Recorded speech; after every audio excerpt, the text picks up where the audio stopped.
Everybody, Jay Young here with Rachel Griffith. Yes. Hey, everybody. Rachel, glad to have you on again. Thank you so much. Always good to be here, Jay. Always great having a conversation with you and talking about things. And I want to bring up Venezuela because Absolutely. I've been on a lot of TV shows, radio shows here lately about what's going to happen and what are we going to do. And first of all, I'm going to tell you this. This is my first thought when I think about Venezuela.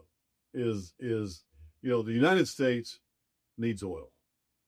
We have an addiction to oil. George Bush said it back in 2006, I believe. We need oil. There's no question we're going to need oil. And if we're producing 4.5 to 5 billion barrels of oil a year right now, which is what the United States is producing, 13 million a day, we're going to run out of oil. Our reserves show 40 billion barrels. So if we have 40 billion, we're producing 5. In 8 years, we're done. Mm-hmm. Now, let's don't get all worried about that. I don't think we're done. I think there's going to be other plays that's going to come up, and we're going to see other ways that we're going to be able to produce oil. But I don't think the demand for oil is going to go down anytime soon. So when you have a country like us with 40 billion barrels of oil producing 13 million, and you have Venezuela that has 300 billion, and they're producing 1 million barrels a day, there's an opportunity there. Mm-hmm. Rachel, and I think that it's just, Trump's saying the demand for oil's going nowhere. Yeah. If anything, it's going to continue to go up. Mm-hmm. We don't see peak oil demand as a country or as in the world going down anytime soon. We're going to need it. How do we get it? Mm-hmm. Well, let's take over. Let's take over Venezuela. That's my long-term thought behind it. We're going to need to get in there and produce oil. It's going to take a tremendous amount of money, 50 billion, 100 billion to get started. But there's an incredible oil field over there that can be exploited. And if we take over the United States, we're going to need it. Mm-hmm. Mm-hmm. We're running out of oil in the United States. And I think Trump also looked at this as a strong national security play as well. I mean, that oil is going somewhere. Yep. Somebody got their hands on it, and it wasn't going to be us. Yep. So it was also a national security play, which I think is very smart from Trump on his end, looking at it as a U.S. play, but also just globally, making sure that the oil that's coming from Venezuela is coming from us. Well, they were shipping oil to China along with fentanyl. Yeah. Is it the same container? Or Absolutely. Is it, I don't know where they were packaging it. Put the fentanyl on top and the crude in the bottom. I don't know. Tinker. Somewhere. But and he's like, I'll cut that off. Yeah, exactly. Which is awesome. Mm-hmm. Yeah. So it's going to be interesting to see over the next 5 years, how much development can be done, how much infrastructure can be built, and it's definitely what we're keeping our eyes on. Yeah. And I'll say, let's talk about the natural gas and let's talk about the surge. Yep. I mean, I think what a lot of people were, it's kind of like oil. Oil prices are at $60 a barrel or higher. Everybody said we're oversupplied. We haven't been oversupplied. If so, the price of oil will be at 40. So I think that's some BS. We're going to run out of oil at the end of this year, but that's a different story, a different time. Let's talk about the cold snap, because here we are going along, and all of a sudden prices have gone from $4 or $5 down to two to something, and then all of a sudden, boom! Oh my goodness, here we go, cold. Yep. Prices back to $5. $5 for natural gas. Mm-hmm. I'm not talking about gasoline, right? Because if you're in California, you already know what it's like to pay $5 for a gallon of gasoline. We're not talking about that. We're talking about natural gas, which is an incredible byproduct. And a lot of the wells that we drill, it's either 80-20 oil, gas. It's like we're producing $36,000 a day on our Bivens wells. Yep. $9,000 a day in gas. Mm-hmm. So it's $45,000 total per day, but 80-20 oil. A lot of and people don't know that. It's like, oh, so they produce both. Yes. In the Mid-Con, we may see 50-50, 60-40. Mm-hmm. When oil comes out of the ground, it goes straight into a separator, and it separates out oil, or actually natural gas first, because it's at the top of the separator. Then it goes to oil, then it goes to water. And gasoline goes down the pipeline. oil may go into a container or a pipeline, and water's the same way. So, it is very necessary, Yep. and it is something that we've seen. When oil a year ago, when I saw prices be down a lot, I said, you know what? There's a lot more upside to natural gas than oil. So we turned the tables and went to natural gas, which is Yeah, pretty good right now. absolutely. We have our fund is great with offering both of those hydrocarbons to our investors and to the market. And yeah, it's very exciting to see Vivens, how it's producing natural gas, and of course MidCon. And yeah, we're just seeing a jump in those prices, which we've all got our I think our winter gear ready. Yeah. Yeah, we got our winter gear ready, and so seeing those prices go up is Rachel, let me ask you this. Wait. I mean, we've been friends for several years, and when we started, you knew nothing about the oil business. Correct. What's fascinated you the most oh my goodness. I about think the oil and gas? there's a lot, but really learning and understanding, first of all, this word called hydrocarbons, right? And we're talking about the crude that comes out, the natural gas, and just really learning a lot about the geology and how we actually engineer now, especially with the technology. And on our weekly rundown, which is Wednesday at 2 live every Wednesday at 2 on YouTube. Is that a commercial? Is that a commercial? Hey, hey, make sure. I'm always in for commercial. Make sure you join in. And we talk about that. And that has been incredibly fascinating to actually learn about how we get these products, these hydrocarbons out of the ground. I mean, all of us in America and around the world, we rely on oil and gas, but we don't really know how they actually come to us. What are the techniques? What kind of drilling are we doing? The horizontal fracking. I mean, it's just been incredible to actually learn about the process. Well, people just turn their light switch on and they Right. oh, hey, here's the light. Okay, they don't really think the about magic box. where did that come from. Exactly. Yeah. Couple rednecks out there in West Texas, Billy Bob Thornton's and Landman, and Yeah, most people really get their education from Landman, which you do a segment on that as well of what's actually true and what's not. But that would probably, I would say, would have been the extent of my understanding about the industry. So it's a really incredible, industry that goes in and starts first with, the actual landman going and being able to get the rights, the geology, the seismic that goes into it, the science that goes into it, is just did amazing to learn the industry. yeah. And looking at a prospect and looking at, like Mark Ayers, I know Mark is one of your favorite people, Yeah. because he's seasoned. Mm-hmm. We call people over 60 here seasoned. We're not old, and we don't have. We were in a meeting today with one of our big bankers, and they were talking about, well, I got 40 years experience, and one guy said, well, I got 45 years. It's like, okay, let's just stay seasoned. Yeah. But anyway, with Mark, what's kind of when you think about Mark, what is it that comes up most with our Of course, incredible guy? yeah, of course, like you said, I mean, seasoned is a great word. 40 something, 40 plus years of experience drilling really all over the place. And just what I love most about Mark is that he's able to take really deep concepts, right, and break them down in a way that has been easy to understand, like using the layered cake, for example, when you're talking about the layers that they go through, when they're drilling, has been so fun to work with Mark and have him. I'm like, okay, explain it to me like I'm, a sixth grader, Mark, so that I can understand it and then communicate it to partners and everybody. And he has just been wonderful at that. And I have learned a tremendous amount from him. And we've done, like you said, great webinars where he's, talked to people and communicated with them, why we're so excited about our locations and what we're actually seeing underneath the ground, before we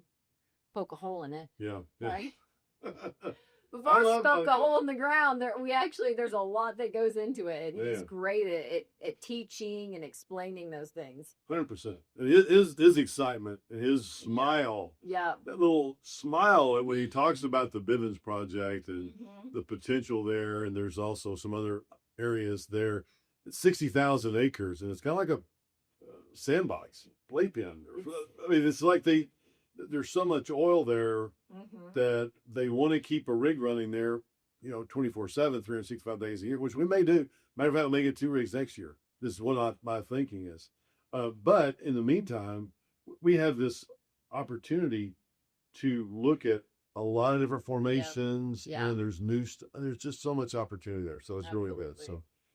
So I like that, and you know, the geologists are normally you're optimistic, and they're looking for the opportunities all the time. Where engineers will sit back and you know, go, well, I don't know if that's going to work, and if it does work, it's not going to, you know, Yes. economic, and they're the realists, as they call them here, Yes, they are. about that. But so it kind of keeps us straight, you know, just on the straight and narrow, and kind of the evaluating prospects or where you drill, which, you know, if you go back a couple of years ago, man, we would try things that just wasn't good. So therefore, today, in today's world, with our team that we have, it's just world class. I'll put it up. Yes. I was so proud today with the bankers, because everybody was going around the table and talking about, you know, their experience and who they are and how many geologists we have, or engineers, land people, you know, geophysicists, financial people. It's just really, really, really neat. So got a good team. We have a great team here. They are really amazing. I know even the engineers, it's very different when you're talking to, you know, Mark versus Ryan. You know, they're very different people. I love Mark. He likes to use the word explorer for geologists. And I love that, you know, because they really are. I mean, they want to get out there and look at everything and go out, find what's under the ground, you know, and then you've got your engineer there saying, all right, now we've got costs, we've got budget, we want to look at this, we want to make sure this is right. Now let's put it to it. But that's how you put together a great team. Yeah. You have all of those, you know, that wealth of wisdom. And I think that's what's really special about our team right now. It's just the diversification, but yet the depth of experience and knowledge that is, you know, leading the charge for operations. Yeah. It's really dream team. Dream 100%, team. 100%. We got the dream team. Hey, team. That's a good. We're going to use that later on. It'd be great. Today we're going to go back into the archives a little bit and talk to somebody that it's not energy. It's just, and I like having these conversations with these guys. I mean, I played golf with this guy in Telluride, Todd Sandler, and he showed me some incredible video footage while we're playing golf, and just really good behind the scenes Hollywood. You know, so he's a true working actor. I asked him on the show, as you'll see, questions about how'd you find, you know, how'd you get here? What happened? You know, what, because I mean, it's just so curious to me as to how does somebody become an actor?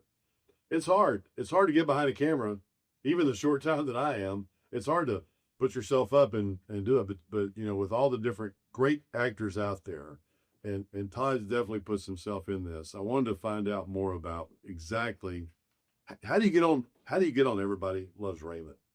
How do you get your name out there? So we talked candidly about it, about him being a working actor. He changed post-COVID and post-strike, how fame looks different in the digital age. He shares some hilarious scenes that just had me rolling with Jim Belushi. And we even bond over our you know, the round that we had at Telluride. So really excited about this. So stay tuned, and we'll come back after the show. We had a great time playing golf that day. I'll tell you what, it was really nice. It was a blast, because usually, you know, when you get hooked up with some rando, it could be a little sketchy, but you were quite a star. We were all amazed by your skills, and I appreciate your patience while I was sort of hacking my way through that course.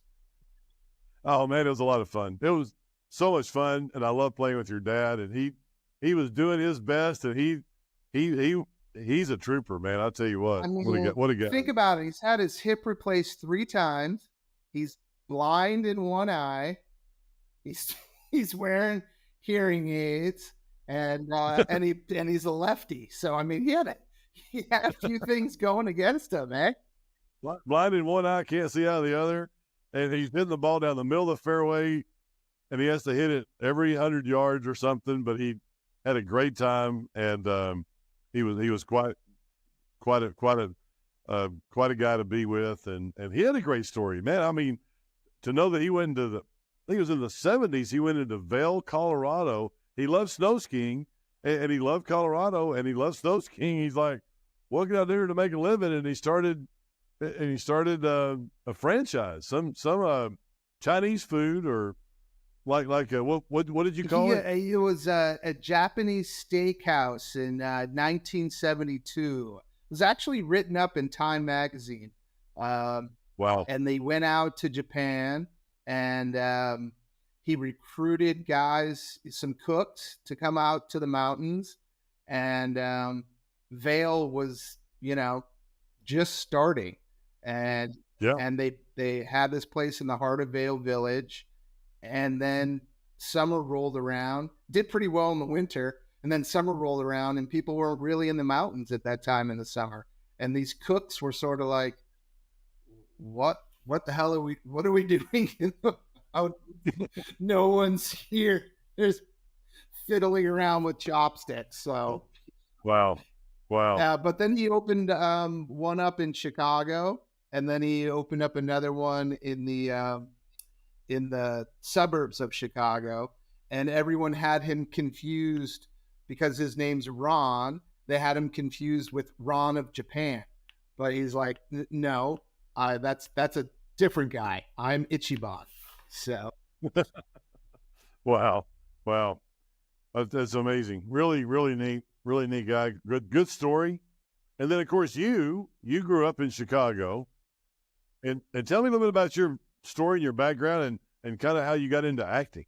So I played hockey growing up. I played in high school and I played in college. But in high school, I was sort of enamored. It was a big public high school, but so it was almost like the Breakfast Club. It was like I hung out with the jocks, right? And then there were the thespians, and I did some theater, but at that time I didn't wear all black and smoke cigarettes and hang out in that crowd.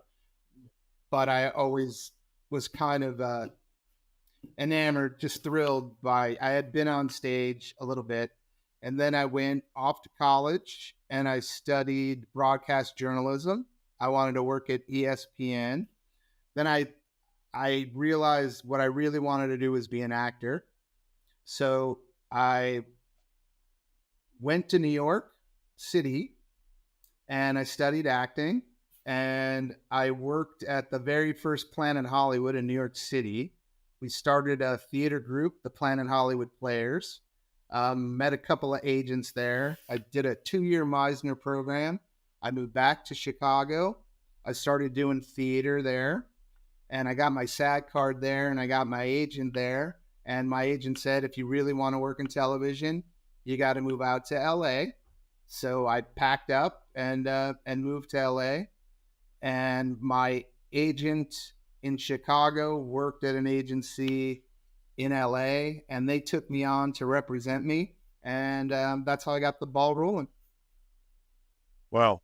Is it true? I mean, going through theater in Chicago, I mean, you just don't show up and go to work. I mean, is it really true what they say about, you have to go to rehearsal, and you have to go to all the different places to try to get a job and try to get on. And so in Chicago's different. At least when I was there, I don't know if it's changed, but in Chicago, so in New York, if you sign with an agent, you're exclusive to that agent, right?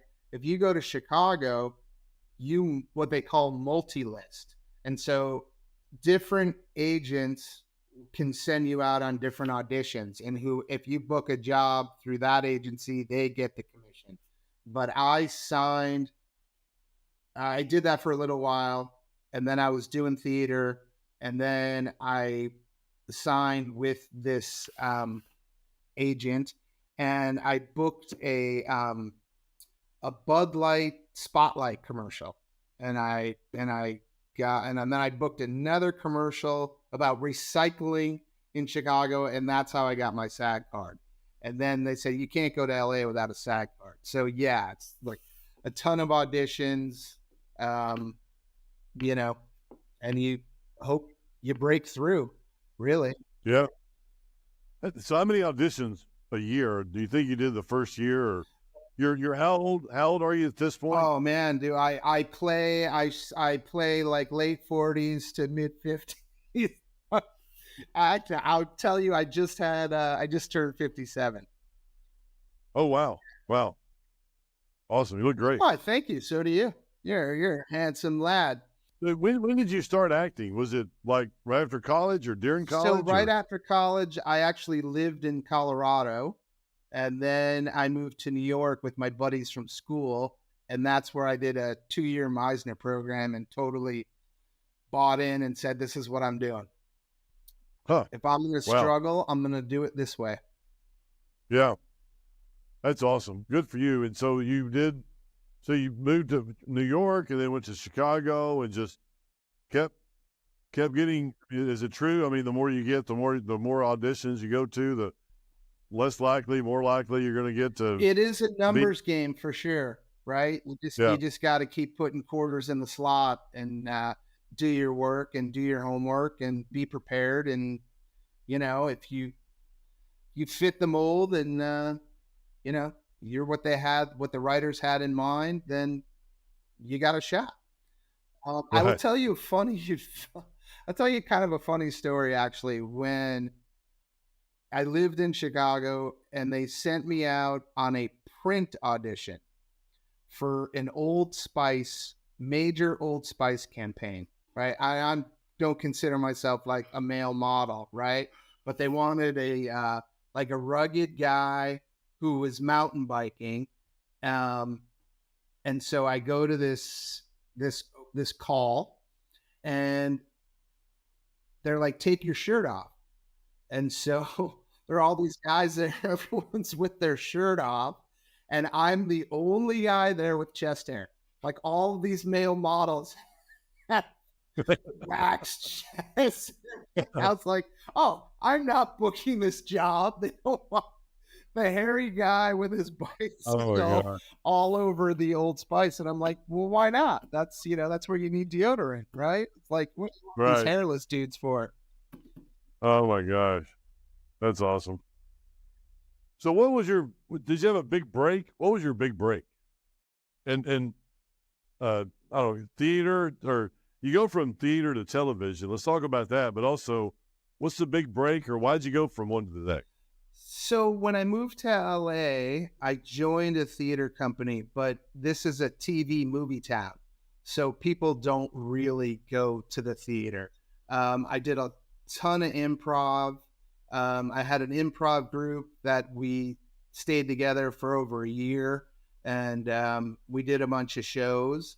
And then at that time, I was auditioning and booking commercials. So I did Home Depot, I did Honda, I did White Castle, I showed you that commercial, that golf commercial that lives on YouTube, right? Everybody has to go to that. What was it called? It's called chipshot.com.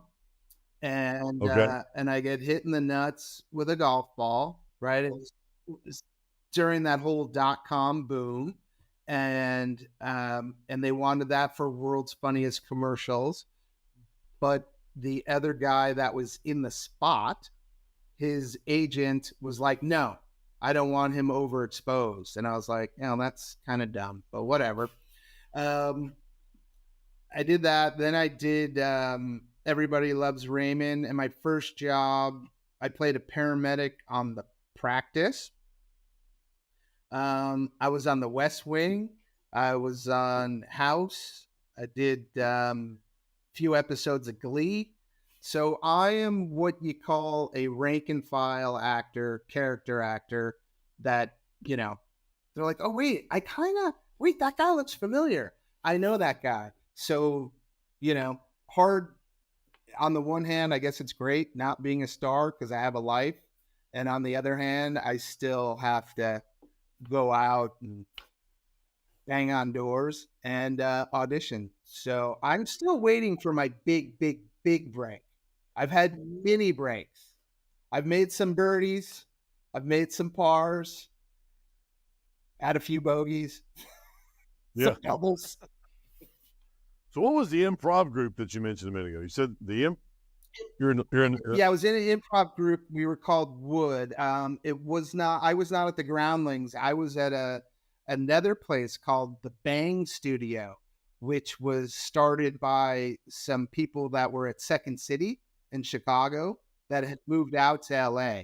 And that was a growing improv house. So they've had a lot of writers come out of that place, actually. Oh, really? Yeah. Okay. All right. So tell me a behind the scenes funny story about everybody loves Raymond. Is there anything in particular you can think of that was a funny story that? Yeah, the cool thing for me on Raymond was I was in an episode and I was the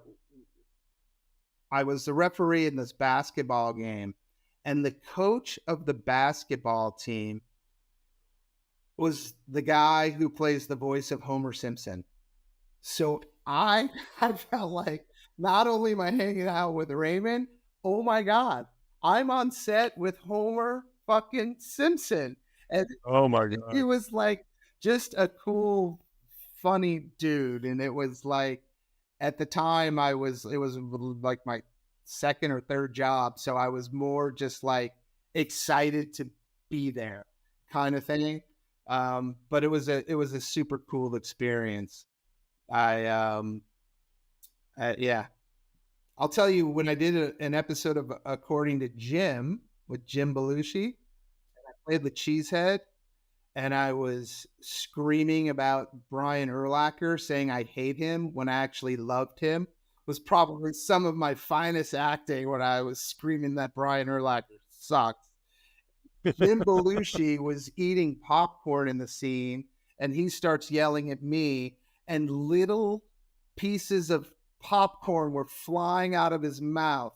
So I was dodging little kernels while he was about to tackle me in the stands. And I was like, well, this is more disgusting. I'm more nervous of the popcorn hitting me and you spitting on me. Oh my You gosh. jumping on Wow. me. That's great. That's great. So do all you actors just kind of hang out together, just kind of go to the coffee shop, and you have your own special little place that you I get to hang out? I All the legends. So I studied with this woman who's very popular. A lot of her students do very well. Her name's Leslie Kahn. She's a big comedy acting coach. And when you're in class, you sort of befriend the people that are in your class because you're rehearsing scenes and you're doing a lot of stuff.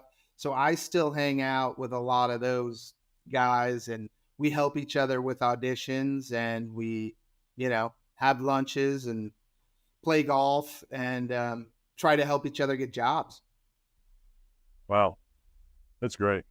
That's great. So do you prepare for auditions? When you have an audition, do you have to prepare? What do you do to prepare for one? I will work with a buddy of mine from class, and we break it down, and we just go over it. I have other people have eyes on me to be like, oh, that's an interesting choice, maybe try it this way. So before you go, it used to be before you go into a room, you sort of have your take on it, right?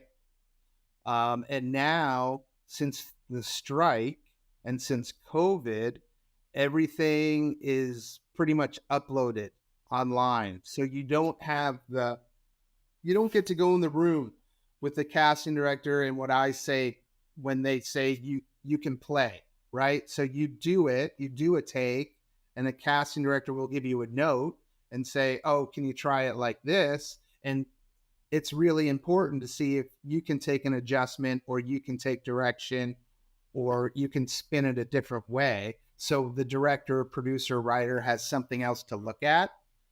Now you send things out into the world, and more people are on tape. So they'll look at you for, I don't know, 10 seconds and say, no, he doesn't look like it, or yeah, this guy's doing it, or we're gonna book you off of this, or whatever. So it's very different from then when I first moved out here and started auditioning.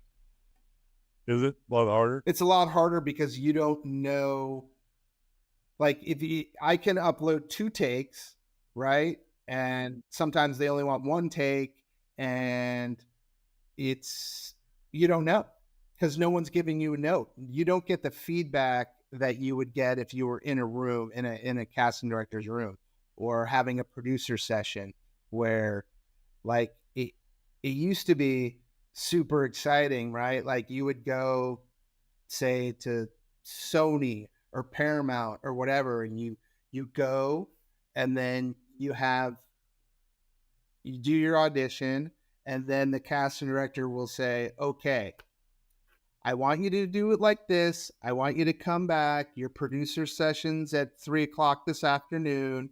And then, you go, you work on it, you do more, and then you go back to the studio, and then you see 5 or 6 guys that sort of look like you, like a variation of you, right? One's a Right. little bigger, someone's a little smaller, someone has more hair, whatever, someone has red hair.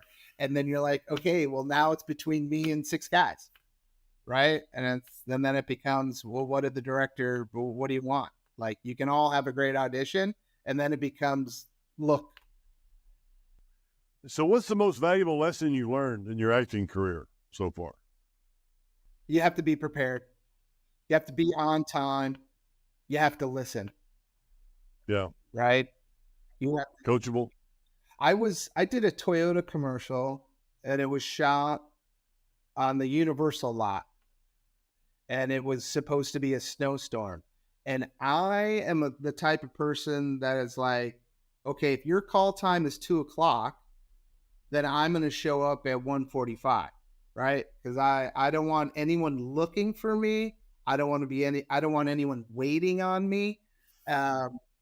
So I was wandering through the Universal lot, and I was on time, and I started getting a call from my agent. Where are you? They're looking for you. And I was like, oh my God, I'm on such and such street at Universal. They're like, you're on the wrong street. And I was like, fuck me. I'm here. I'm like, I don't want them to hate me. I'm here. Right, So, right. So let me ask you this. What is there any actors or directors that you dream of working with in the future? Oh, that's a really good question. I mean, when I was coming up, everyone was like, oh my God, I want to be the next Marlon Brando. I want to be the next De Niro. I want, like, those were, and I wanted to be the next John Belushi because I love doing comedy and I love Saturday Night Live. And I always wanted to be a dad on a sitcom or a neighbor on a sitcom, work on an ensemble. And then when King of Queens was on and Kevin James was on, and I sort of have a little bit of look like Kevin James, it was really good for me. I worked on the show, but when I first auditioned for the show, they're like, oh, you kind of remind us of Kevin James. Well, I was like, so I don't really wait my turn, but they liked me and they wanted to work with me. So I ended up doing an episode of that, but I love like the comedy guys. And so I got to work, with a lot of, I never got to work with James Burrows, but I never got to work with Norman Lear, but those were, the names I was, or people you wanted to. those were my dreams. But hey, listen, if Steven Spielberg calls, I'm going, right? And that's what I had an acting teacher that used to say that's like, really, if Steven Spielberg wants you to show up at 7 a.m., are you going to show up at 7:20? No. Yeah. You're going to show up at 6:40. It's like, yeah, right? What is in the future? What does this year look like? Are you busy this year? Are you taking some time off with your family? That's a good talk too. How do you balance family and acting? And what does it look like this year? What does 2024 and 2025 look like? Or what do you want it to look like? It's been pretty quiet. It's been pretty quiet coming out of the strike for me. I'm entering a different category. I've gone from like buddy on the couch to like guy who needs like Viagra. So those commercials are different. And then after the Me Too thing, the being a middle-aged white guy in Hollywood right now is not the easiest thing to be, right? a lot of roles that I'm going out for, they definitely want, you know, Yeah, a different type. ethnic background, but Exactly. Okay. So let me ask, what about, I mean, my wife and I were talking about this last night because we were watching Netflix and we're like, man, if you don't have a Netflix gig, you're kind of waiting around for something, I guess. Is that Well, you know, I mean, Hollywood? it's interesting because they're making less movies. So the people that are doing movies are moving to TV. So then the people that were regulars on TV are taking lesser roles. And so it all kind of trickles down. So it's harder and they're making less, right? So it used to be if you were on a sitcom, you would do 22 episodes, and now they're making 8, right? So the pie keeps getting smaller, and it's like you gotta find out, you gotta do other things, which is, fortunately for me, my wife and I were like not flipping houses, but we got involved in some real estate and fixed up some houses, so that keeps me busy. And my youngest daughter's going, she's home for the summer, which has been great. So I've been hanging out with her, and I have been spending more time with my family, and I'm, my agent's like, you got to be patient, be patient, be patient. So that's what it looks like for me. Well, you're not, it's the good news is you're not, and I'm assuming this because I've met you and played golf and we've talked a lot, and which I really do appreciate getting to know you. It's not like you need to take the next job just to make sure you make, you put some food on the table. Exactly. I mean, the good thing about residuals or money in the mail, it's always like, oh, you get a pop here, and so, which is always nice. I'm always happy to receive checks in the mail that I did not know were coming. So those keep you going. But yes, I am fortunate that yes, I can still do other things and bring in income other ways. Because California, man, you live in a nice spot in California. That's not cheap. It's not cheap. We had a house that, I was like a landlord. So that I was making money that way. So. Right. Yeah, you rebuilt your house in Telluride, and now you're rebuilding your house in California.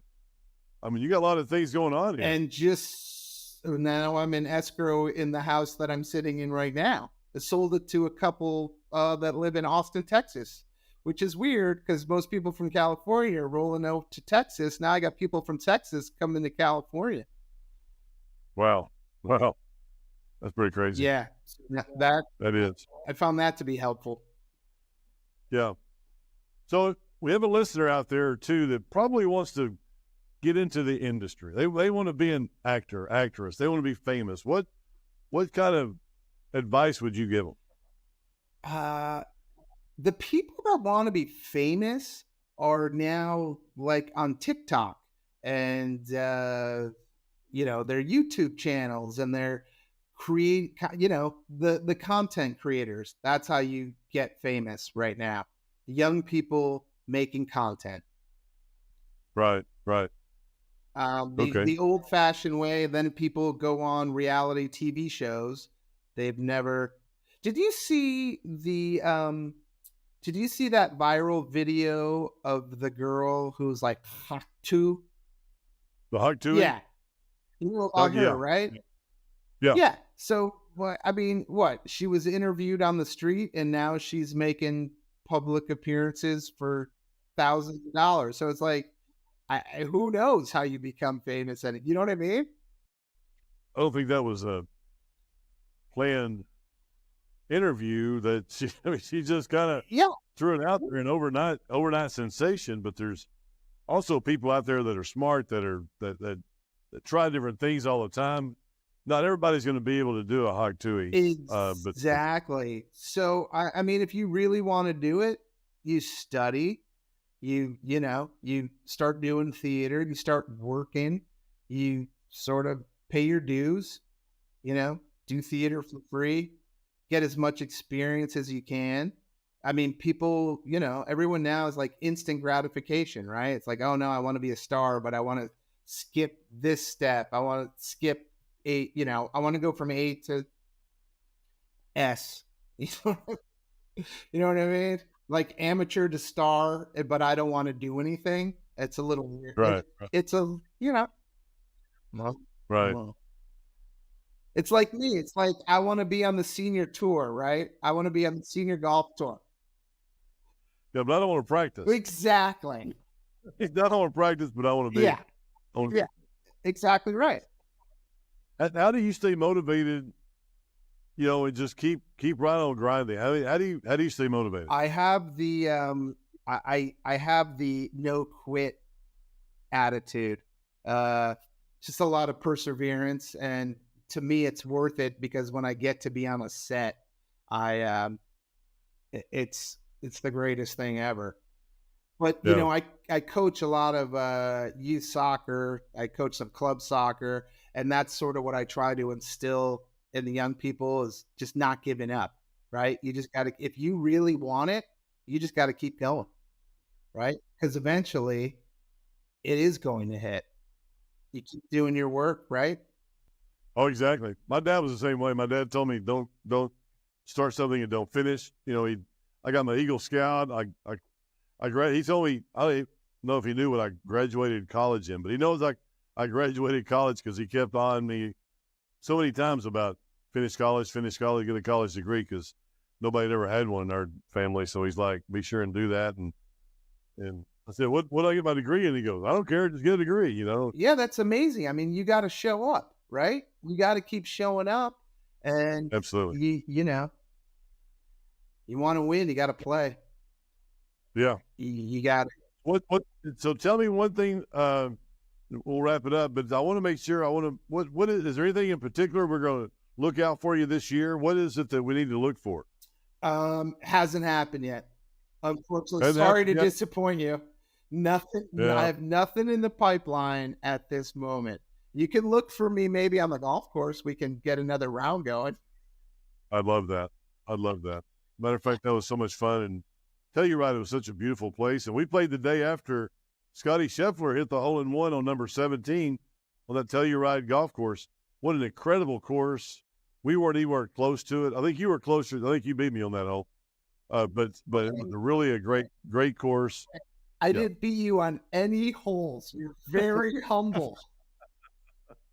I think your ball is over there.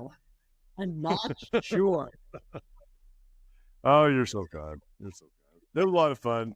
And I'll play golf with you anytime, man. It was such a great time. Yeah, and I'm so impressed by your daughter who's going to be playing volleyball at TCU. That's super cool.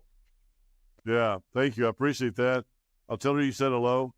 She said, man, she goes, well, the other day I said, hey, I got 2 tickets to go to the Ranger game. And she's like, no, I can't. I got to take my other 2 friends. They have 3 incoming freshman volleyball players, and they're all 4 really close.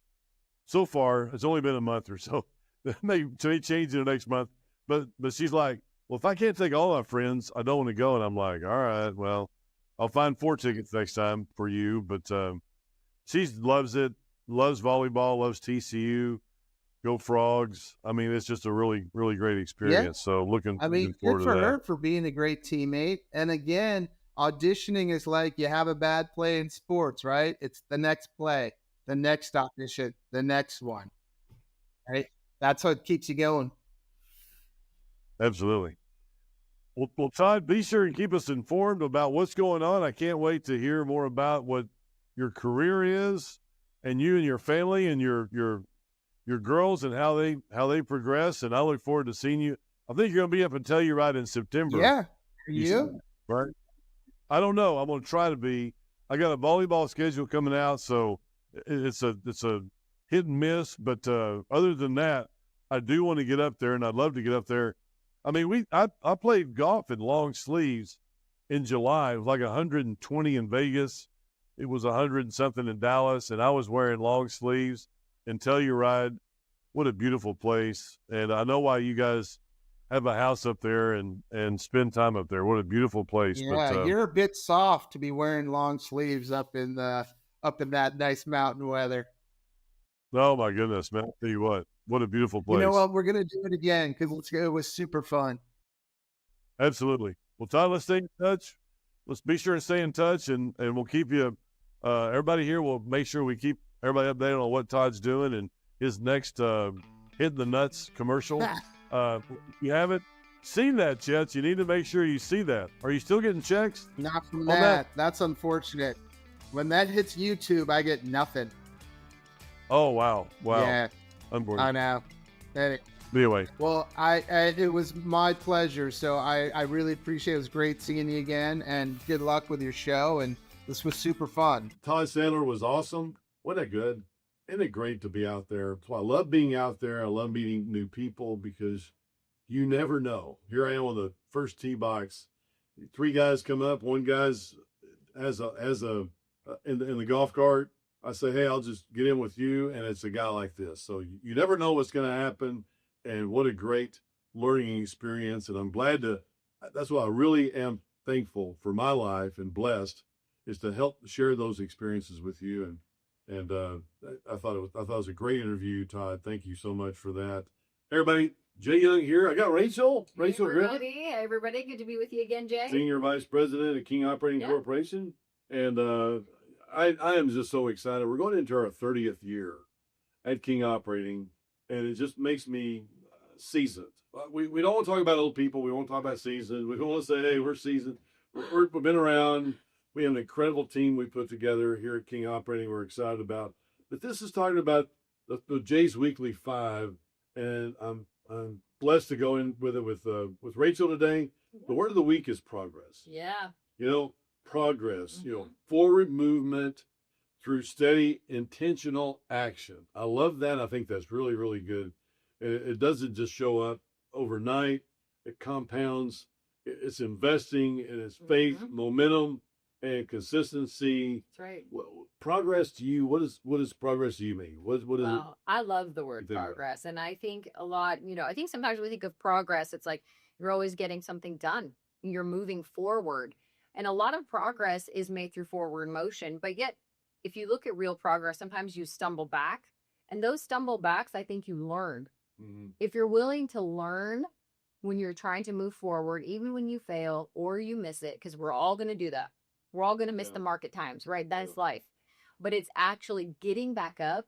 It's learning from what you missed. Where did you miss it? What am I not doing right? Taking assessment of it, but not staying there. Yeah. Too many times I think people, they fall down and they stay down. They fall down, they get frustrated, so they decide to quit. But really, if you'll reevaluate, say, okay, where did I miss it? What can I change? What can I learn? And you get up and you go forward, you'll find that the progress you make is far greater than you could have even thought. Because you really took those lessons to heart. You learned something and then you just made a decision. I am going to keep going. Yeah. And you're going towards a goal. How do you do that? How do you make that decision? I know it's everything goes into your mind. It's like, if I want to be negative, if I want to hate on somebody all day long, if I want to, not read the Bible, if I want to, I do that, right? I can do whatever I want. Yeah. I mean, it's up to me every day. So how do you think, okay, progress and making that decision to go, okay, I made a mistake, or I see somebody else that made a mistake, and I'm going to do this. And how does that work? I think that the people that do that the best in life are people who are able to take responsibility for their own life. And when you're able to take responsibility for your own life, you stop blaming, you stop looking for excuses. And sometimes there are really tough situations that you couldn't control, right? That happens in life, but yet you're still able to say, this is what I am in control of. I'm in control of me. I'm in control of my emotions, or I'm in control of my actions. So I'm going to, number one, take responsibility. Number two, I'm going to choose to learn from this. Lots of people are really prideful. And I think that pride is one of the main reasons why people don't move forward in life in the way that they could. They don't see the progress that they want to make because they're prideful.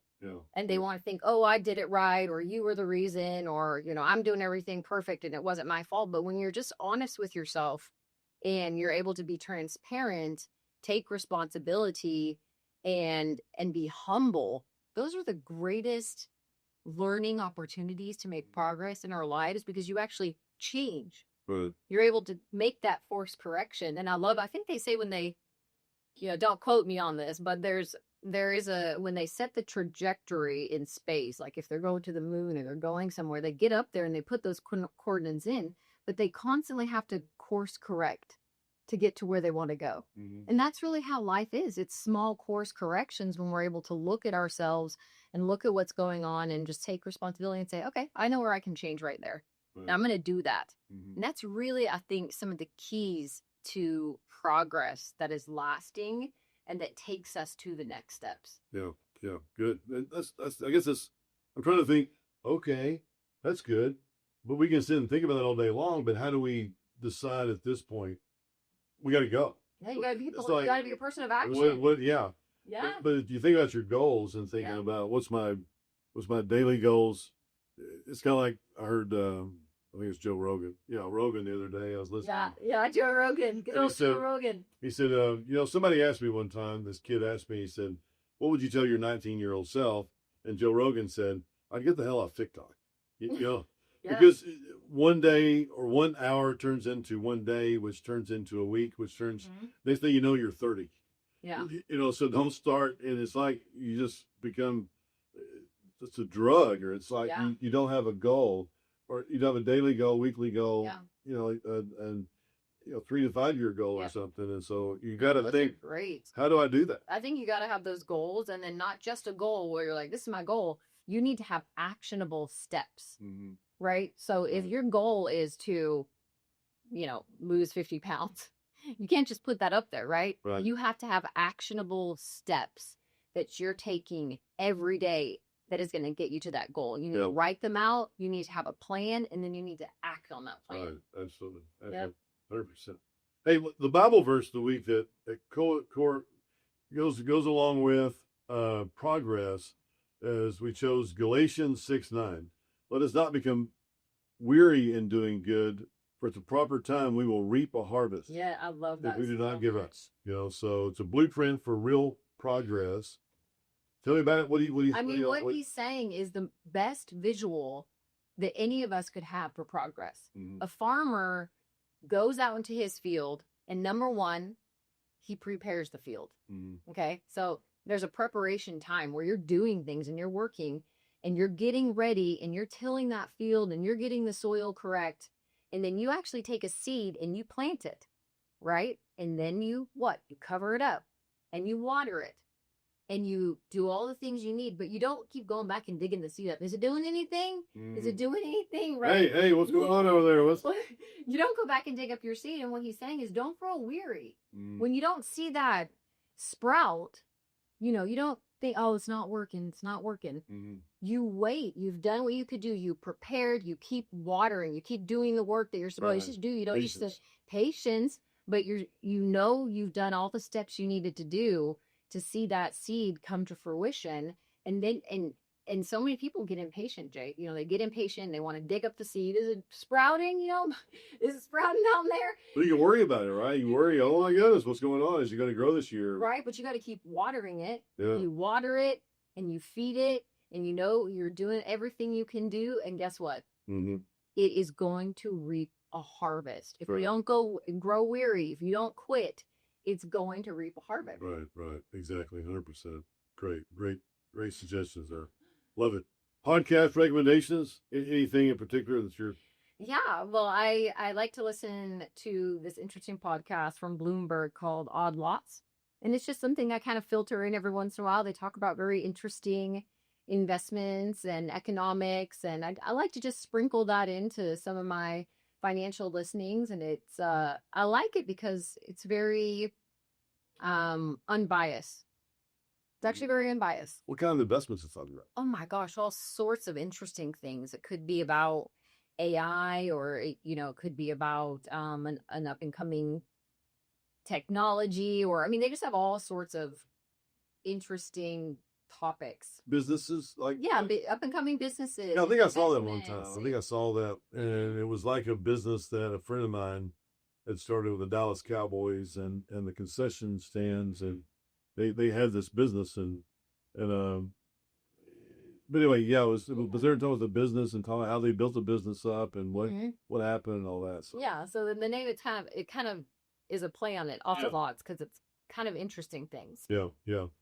And it's good. I love that because you want to learn because there's always, and our new business model that we're going into that I'm kind of thinking about. I was listening to Barry Ritholtz. He talks about masters in business, big picture market thinking and long-term thinking about that. And it just, everything's kind of coming together with our new business model and devising a way to where we could have a divestiture at the end of the year. Yeah.